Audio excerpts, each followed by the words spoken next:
लगता है आप लोगों की पढ़ाई अच्छी चल रही होगी। हमने लास्ट लेक्चर जो लिया था वो क्लास 10 साइंस का पहला लेक्चर जो लिया था हमने वो लिया था केमिकल रिएक्शन एंड इक्वेशन, पहला चैप्टर इक्वेशन। और इसमें मैंने आपको सबसे पहले बता दिया था कि रिएक्शन क्या होती है, और रिएक्शन के साथ साथ मैंने आपको ये भी बता दिया था कि क्या केमिकल रिएक्शन होती है और क्या फिजिकल रिएक्शन होती है। एक बार मैं फिर से आपको रिवाइज करा देता हूँ, और अगर आपको बहुत ही डीप जानना है तो एक बार जाइए आप वो वाला लेक्चर देखिए, उसमें मैंने बहुत अच्छे तरीके से केमिकल और फिजिकल रिएक्शंस क्या क्या होती हैं बहुत अच्छे तरीके से बताया। पहली बार आप जानेंगे कि रिएक्शन क्या होती है और फिर उसके साथ केमिकल रिएक्शन और फिजिकल रिएक्शन क्या होती है, ये सारी चीज़ें आप जानेंगे। और अगर आप देख चुके हैं तो फिर आइए हम लोग पढ़ते हैं आगे। तो मैंने क्या बताया था, एक बार मैं आपको फिर से बता भी देता हूँ कि केमिकल रिएक्शन ऐसी हैं जिनमें हमें नया प्रोडक्ट मिलेगा और वो रिवर्सिबल नहीं होती, और फिजिकल रिएक्शन ऐसी होती हैं जिनमें हमें नया प्रोडक्ट नहीं मिलता और वो रिवर्सिबल होती। ठीक है, इनकी एग्जांपल भी हमने देखे थे। अब हमारा जो ये चैप्टर है उसका स्कोप है केमिकल रिएक्शन, तो अब हम फिजिकल रिएक्शन को छोड़ देंगे और केमिकल रिएक्शन पर आएंगे और केमिकल रिएक्शन के बारे में ही पढ़ेंगे। तो सबसे पहले हम देखते हैं कि आखिर केमिकल रिएक्शन जब होता है तो क्या क्या होता है, क्या क्या होता है जब केमिकल रिएक्शन होता है। तो केमिकल रिएक्शन के लिए सबसे पहले हमें जानना पड़ेगा कि हमारे ऑब्जर्वेशन क्या क्या आते हैं। जब कभी केमिकल रिएक्शन होती है तो हम कैसे पहचानेंगे कि ये केमिकल रिएक्शन, ये तो हमने बता दिया कि ये रिवर्सिबल है नॉन रिवर्सिबल है, लेकिन आप और अंदर अगर जाएँ और उतरे नीचे और गहराई में जाएँ तो क्या क्या चीज़ें उभर कर आएंगी, इन चीज़ों को आज हम समझते हैं। तो हम कुछ रिएक्शन पहले देखेंगे और इसके बाद फिर समझेंगे कि आखिर क्या होता है। ठीक, तो सबसे पहले हम जानते हैं कि छोटी सी रिएक्शन जो आप सबने की होगी, आप सबको पता होगा ग्लूकोज आप लोगों को पता होगा, आप चुपके से जाके चोरी से ग्लूकोज खाते होंगे घर में जो आता है आपके। तो जब ग्लूकोज को जब आप रखते हैं अपने मुंह में, ग्लूकोज पाउडर, तो आप देखते हैं ग्लूकोज को जैसे ही आप अपने जीभ में रखते हैं तो बहुत ठंडा लगता है, कोल्ड फील होता है, बहुत ही कोल्ड फील होता है। उसका कारण क्या है, क्योंकि वो जो है, अब इसका कारण समझते जाएंगे तो हमें पता चलता जाएगा कि केमिकल रिएक्शंस की क्या क्या ऑब्जर्वेशन होती है। तो ग्लूकोज जब रखते हैं तो कोल्ड फील क्यों होता है, उसका कारण ये है कि जब हम ग्लूकोज रखते हैं तो ग्लूकोज हमारी स्किन से एनर्जी एब्जॉर्ब करता है, हमारी स्किन से एनर्जी लेता है, और जब एनर्जी लेगा तो आपको लैक ऑफ एनर्जी यानी कि ठंडा लगेगा। तो हम बता सकते हैं भाई कि ये क्या कर रहा है, ये एनर्जी ले रहा है। ठीक है, एब्जॉर्ब्स एनर्जी। चलिए ठीक, ये आ गई बात एब्जॉर्ब्स एनर्जी, और एब्जॉर्ब एनर्जी के कारण क्या होगा, टेम्परेचर चेंज हो जाएगा, टेम्परेचर चेंज हो जाएगा। चलिए ठीक, एक बात हम जानते हैं। अब दूसरी बात और जानते हैं, एक छोटा सा एग्जांपल और लेते हैं रिएक्शन, वो भी रिएक्शन आपने की है, और वो रिएक्शन है कि जब कभी आप लाइम स्टोन मतलब होता है चूना पत्थर, लाइम स्टोन, और इसका जो केमिकल फार्मूला होता है, वैसे केमिकल फार्मूला अलग से हम लास्ट तक पढ़ते पढ़ते सब सीख लेंगे, लेकिन अभी से जानते जाइए। लाइम स्टोन का जो केमिकल फार्मूला होता है वो होता है CaCO3, कैल्शियम, और CO3 को बोलते हैं carbonate, calcium carbonate, lime stone calcium carbonate, calcium carbonate को हम लाइम स्टोन बोलते हैं। तो लाइम स्टोन इसको कभी जब आप वाटर में डिजॉल्व करेंगे, पानी में डालेंगे, वाटर में डालेंगे, अभी मैं पूरी रिएक्शन नहीं लिख रहा, तो आप देखेंगे कि बहुत तेजी से बॉयल होने लगता है पानी, यानी कि हीट क्या होती है,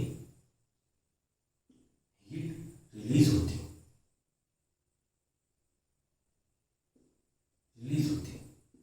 हीट रिलीज होती है, यानी बहुत हैवी अमाउंट में हीट निकलती, तो यहाँ पर भी टेम्परेचर चेंज होता है। इसका मतलब क्या हुआ कि एक चीज तो हमारे सामने आ गई, हमने जान लिया कि टेम्परेचर चेंज होता है तो केमिकल रिएक्शन होती है। क्या यही बात हम आखिरी मान लें कि जहाँ जहाँ टेम्परेचर चेंज होगा हम बोल देंगे कि वहाँ पर केमिकल रिएक्शन हो रही है। चलिए थोड़ी सी बात और करते हैं, देखते हैं शायद हम क्या करते हैं, एक बीकर लेते हैं, छोटा सा कोनिकल फ्लास्क ले लेते हैं, इस बार बीकर नहीं लेकर कोनिकल फ्लास्क ले लेते हैं। ठीक, कोनिकल फ्लास्क में हमने एसिड ले लिया, और ये एग्जाम्पल बहुत ही प्रिकॉशंस के साथ किए जाते हैं, क्योंकि जब ये एसिड रहता है तो इससे कोई भी कैजुअलिटी हो सकती है। और सपोज हमने ये एसिड ले लिया HCl, HCl एसिड ले लिया। आपको पता है आपके पेट में गैस्ट्रिक जूस जब रिलीज होता है तो उसमें HCl ही निकलता है। HCl बहुत ही कंसंट्रेटेड एसिड। तो हम लोग इसके बारे में अभी जब आगे पढ़ेंगे तो ये भी जानेंगे कि HCl कितनी pH का होता है, क्या होता है। अभी फिलहाल देखते हैं कि HCl है और इसमें हमने क्या किया, जिंक ग्रेन्यूल्स डाल दिए। जिंक ग्रेन्यूल्स, जिंक को इसमें डाल दिया। जिंक को जैसे ही आपने इसमें डाला और उसके बाद इसमें लगा दिया कॉर्क।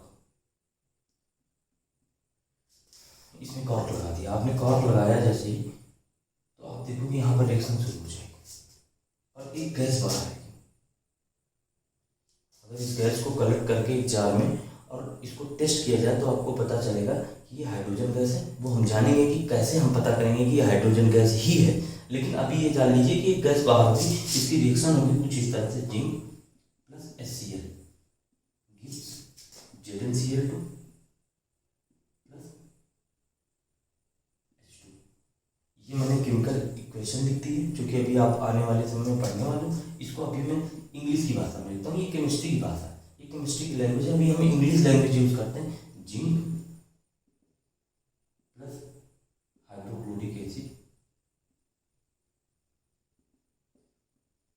और इससे हमें क्या मिलेगा, H2 गैस। H2 गैस मतलब होता है हाइड्रोजन। H2 को बोलते हैं हाइड्रोजन। आप ये सारी चीज़ें जानते हैं क्योंकि आपको पढ़ना है। Hydrogen gas, hydrogen gas. तो दूसरी चीज पता चल गई कि गैस इवॉल्व हुई हमारी, गैस इवॉल्व हुई। पहली बात पता चल गई कि टेम्परेचर चेंज हो, दूसरी बात पता चल गई गैस इवॉल्व हुई। अब बताइए क्या हम इन दोनों को आखिरी माने? चलो कुछ और रिएक्शन देख लेते हैं, शायद कोई और नया ऑब्जर्वेशन आ जाए। तो इन दोनों को देखने के बाद अब हम एक और रिएक्शन देखते हैं। अच्छा लग रहा है आपको? मजा आ रहा है पढ़ के? चलिए ठीक है, आप लोग खुश रहिए और पढ़ते रहिए। बहुत अच्छे तरीके से हम लोग सारी चीज़ें सीखेंगे। बहुत ही अच्छे तरीके से हम लोग ये सारी चीज़ें धीमे धीमे सीख जाएंगे और आप देखिएगा कि आप केमिस्ट्री में मास्टर हो जाएंगे। तीसरी रिएक्शन हम देखते हैं। हमने क्या किया, मैग्नीशियम रिबन लिया। ये मैग्नीशियम रिबन है। मैग्नीशियम रिबन का मतलब, रिबन आपने देखा होगा, आप कभी घर में रिबन पड़े होते हैं जिनसे हम लोग बाल बांधते हैं या फिर और भी बहुत सारे काम में रिबन आते हैं, डेकोरेशन वगैरह के काम। तो वैसे ही रिबन होता है एक मैग्नीशियम का। और इसको जब हम जलाते हैं, वैसे मैं आपको एक बात और बता देता हूँ, इससे एक क्वेश्चन निकल के आता है कि मैग्नीशियम रिबन को जनरली हम ऐसे अगर जलाएं तो जलता नहीं। क्यों नहीं जलता? इसका आंसर क्या है कि मैग्नीशियम के ऊपर एक ऑक्साइड की प्रोटेक्टिव लेयर जम जाती है, मैग्नीशियम ऑक्साइड की। इसको क्या बोलते हैं? Magnesium oxide, MgO। Magnesium oxide की एक प्रोटेक्टिव लेयर जम जाती है जिसके कारण मैग्नीशियम अब फर्दर रिएक्ट नहीं करता। क्योंकि जब आप किसी को जलाते हैं तो बेसिकली जो रिएक्शन होती है वो ऑक्सीजन से होती है। हमेशा केमिस्ट्री में हम कभी भी जब किसी चीज़ को बर्न करेंगे, कंबस्ट करेंगे, कंबशन वाली जितनी भी रिएक्शन होगी उनमें हमेशा रिएक्शन ऑक्सीजन से ही होगी। याद रखिएगा, इसको नोट कर लीजिए, बहुत इंपॉर्टेंट पॉइंट है। जब तक आप केमिस्ट्री पढ़ते रहेंगे तब तक ये काम यूज आता रहेगा ये पॉइंट। तो हमने मैग्नीशियम रिबन ले लिया और इसको जलाया और सपोज इसके ऊपर ऑक्साइड की लेयर नहीं है तो इजीली जल जाएगा ये। और अगर है तो हम इसको क्या करेंगे, सैंड पेपर से साफ कर लेंगे। सैंड पेपर से साफ कर लेंगे, ये ऑक्साइड की लेयर गिर जाएगी। सैंड पेपर आप सबने देखा होगा, रस्ट हटाने के काम आता है लोहे से। तो उससे हम इसको साफ कर लेंगे। इसके ऊपर की जो ये एक प्रकार की रस्ट है इसकी, लेकिन ये रस्ट इसका प्रोटेक्ट करती, तो ये रस्ट इसकी हट गई। अब इसको जला सकते हैं। तो अब मान लीजिए हमने इसमें नीचे लकड़ियाँ लगा दी और ये देखिए आग जल चुकी। इसको जलाया, जब जलने के बाद हमको प्रोडक्ट मिला, जैसे मान लीजिए एक ये ट्रे है या एक डिश है, मान लीजिए चाइना डिश है। तो आप देखेंगे इसमें वाइट कलर का पाउडर हमको मिल जाएगा। वाइट कलर का पाउडर मिल जाएगा, कलर चेंज हो गया, वाइट पाउडर हमें मिल गया। तीन चीज हमको पता चल गई। सबसे पहली चीज क्या पता चली, हमारा जब हमने पहले यूज किया था जिंक ग्रेन्यूल्स को और हाइड्रोक्लोरिक एसिड में मिलाया तो गैस निकली। हमने कहा गैस सब कुछ हो सकती। फिर दूसरा ऑब्जर्वेशन निकला और उसमें हमने देखा कि नहीं, प्रोडक्ट अपना फेस चेंज कर रहा है। फिर तीसरी चीज में हमने देखा चौथी चीज़ हम देखने वाले हैं, अब फिर से कुछ नया ऑब्जर्वेशन अगर निकला है तो अच्छी बात है, और इसी तरह हम एक एक ऑब्जर्वेशन अलग अलग टाइप के रिएक्शन देख के एक पूरा जनरलाइज करेंगे, और तब हम बताएंगे कि नहीं केमिकल रिएक्शन में ये ऑब्जर्वेशन आते ही हैं, इन ऑब्जर्वेशन को आना ही पड़ेगा तभी केमिकल रिएक्शन होगी। तो हमने ये तीसरा देखा, और हमने देखा कि कलर चेंज हो जाता है, कलर चेंज हो जाता है, हमने ये जान लिया। कलर चेंज के लिए एक बहुत ही इंपॉर्टेंट रिएक्शन है जो बोर्ड में बार बार पूछी जाती है, ये रिएक्शन मैं यहाँ पर लिख रहा हूँ।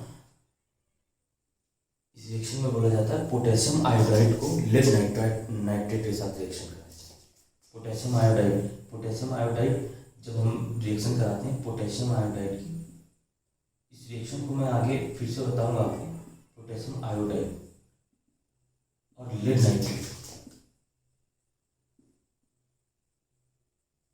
पोटेशियम आयोडाइड और लेड नाइट्रेट की रिएक्शन कराई जाती है तो लेड आयोडाइड पीबीआई बन जाता है, लेड आयोडाइड।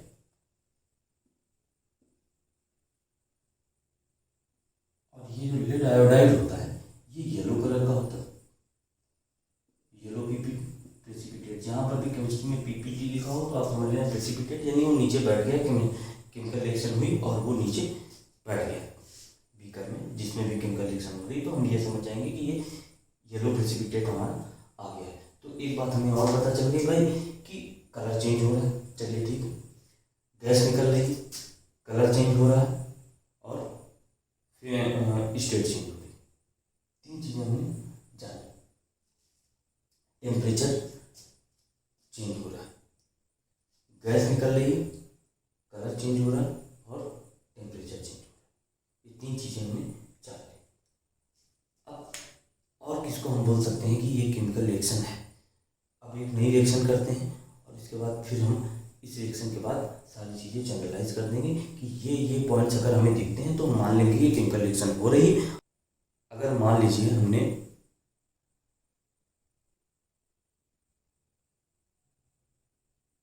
हाइड्रोजन लिया और ऑक्सीजन लिए, दोनों गैस, हाइड्रोजन लिया और ऑक्सीजन लिया,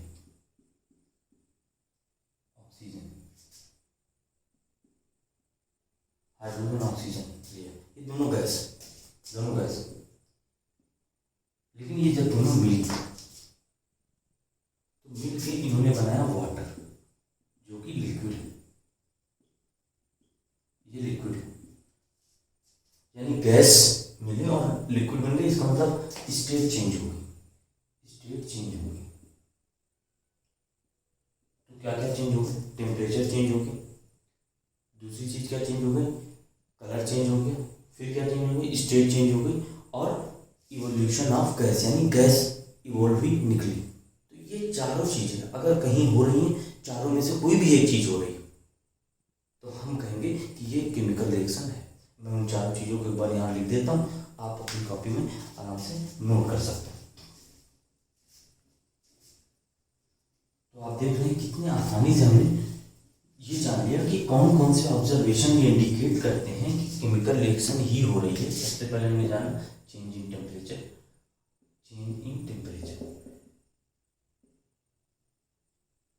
दूसरा हमने क्या जाना, चेंज इन स्टेट, तीसरा हमने क्या जाना, चेंज इन कलर, और चौथा हमने क्या जाना, इवोल्यूशन ऑफ गैस। मतलब जहां कहीं इन चारों चीजों में से कोई भी एक चीज हो रही होगी तो हम बोल देंगे कि वो केमिकल रिएक्शन ही है।